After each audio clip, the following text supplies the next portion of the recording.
Elle était une fois dans le royaume nommé Sangui en Afrique de l'Ouest. Il existait une coutume selon laquelle les enfants nés avec des malformations devaient être sacrifiés au déiu Unzor, déiu de la rivière, car ces enfants n'étaient pas considérés comme utiles pour la société.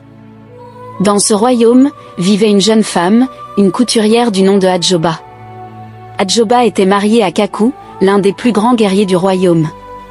Depuis leur mariage, Adjoba et Kaku n'arrivaient pas à avoir d'enfants. Adjoba en était tellement triste car tout le monde la tenait pour responsable de cette situation. Elle était la risée du royaume. Les femmes se moquaient d'elle en la traitant de ventre stérile. Elle ne pouvait pas non plus compter sur son mari Kaku qui passait son temps à la tromper avec presque tout ce qui portait un pagne. Pour oublier sa frustration, Adjoba se jetait à corps perdu dans son travail. Tous mes soirs, elle allait à la rivière, prier le déiu Unzor afin qu'il ait pitié d'elle et qu'il lui donne un enfant. Un jour, alors que comme à son habitude, elle était à la rivière pour trouver refuge, Adjoba entendit les pleurs d'un enfant. Quand elle s'approcha des cris, elle aperçut un enfant abandonné sur la berge de la rivière. Sans doute une mère qui était venue sacrifier son enfant malformé. Adjoba eut tellement mal face à ce spectacle qui s'offrait à ses yeux qu'elle dit en son cœur: c'est injuste que des femmes abandonnent leurs enfants à une mort certaine juste parce qu'ils sont malformés alors que moi, je n'arrive même pas à concevoir un enfant. Et elle se mit à pleurer. Pendant qu'elle pleurait, elle entendit un grand bruit, puis une voix forte se fit entendre. C'était le déiu Unzor qui lui parlait. Adjoba, j'ai vu que tu es une femme au bon cœur et aujourd'hui j'aimerais réaliser ton vœu le plus cher. Mais ce ne sera pas sans sacrifice, tu es d'accord? Adjoba acquiesça de la tête. Prends l'enfant qui vient d'être abandonné et dont tu as entendu les pleurs tout à l'heure et élève-le comme ton enfant. Crois-moi, il sera ta plus grande fierté car, un jour, c'est lui qui délivrera le royaume Sangui des mains de ses ennemis. Cependant, ne parle à personne du pacte entre nous deux sinon tu mourras. Adjoba remercia le déiu Unzor, puis prit l'enfant et rentra chez elle.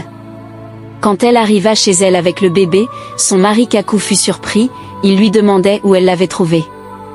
Sans rien dévoiler du pacte qu'elle avait signé avec le dieu Unzor, Adjoba mentit à son mari en lui disant que c'est un enfant qu'elle avait trouvé et qu'elle voudrait qu'il l'a adopté tous les deux. Kaku refusa catégoriquement car accepter cette serait un aveu d'aider son incapacité à avoir un enfant, lui, l'un des plus grands guerriers du royaume. Il lança donc un ultimatum à Adjoba. Soit elle en donnait cet enfant, soit il le répudierait. Adjoba, le cœur meurtri, décida de choisir l'enfant. C'est ainsi que Kaku la chassa et qu'elle commence à élever son enfant Roussel. C'était un petit garçon donc elle avait décidé de l'appeler Etchien. Elle décida d'aller vivre avec lui dans un campement loin du village pour éviter les mauvaises langues.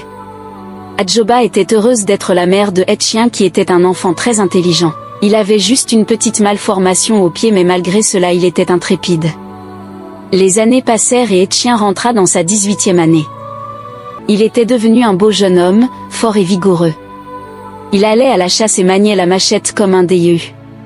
Adjoba était très fier de lui.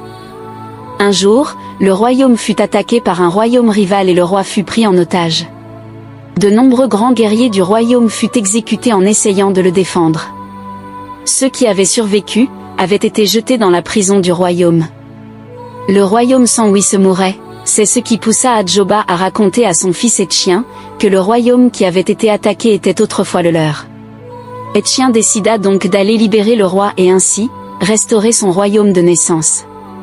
Adjoba n'était pas contente de voir son Etchien, aller combattre surtout avec sa malformation au pied mais elle savait que cela faisait partie de son destin. Et si c'était pour un tel jour que le déiu Unzor, lui avait donné Etchien comme enfant?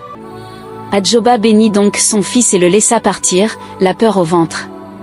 Etchien arriva dans le royaume Sangui et se fit passer pour un étranger indigent qui cherchait un endroit où passer la nuit. Il n'éveilla donc pas la vigilance des soldats du royaume envahisseur, qui se moquaient même de sa malformation au pied. Le soir venu, Etchien se faufila dans la prison et alla libérer le reste des grands guerriers du royaume. Ensemble ils reprirent le contrôle du royaume Sangui et libérant leur roi. Le roi fut tellement reconnaissant à Etchien pour sa bravoure qu'il lui donna la moitié du royaume et sa fille en mariage. Etchien accepta et fit venir sa mère Adjoba pour être auprès de lui. Quand Adjoba apparut, tous furent surpris de la revoir. Oui, celle qui avait été la risée du village hier, était devenue la mère du prince. Etchien, n'était peut-être pas le fils biologique de Hadjoba, mais leur amour était pur car la maternité peut parfois aller au-delà des liens du sang. Fin.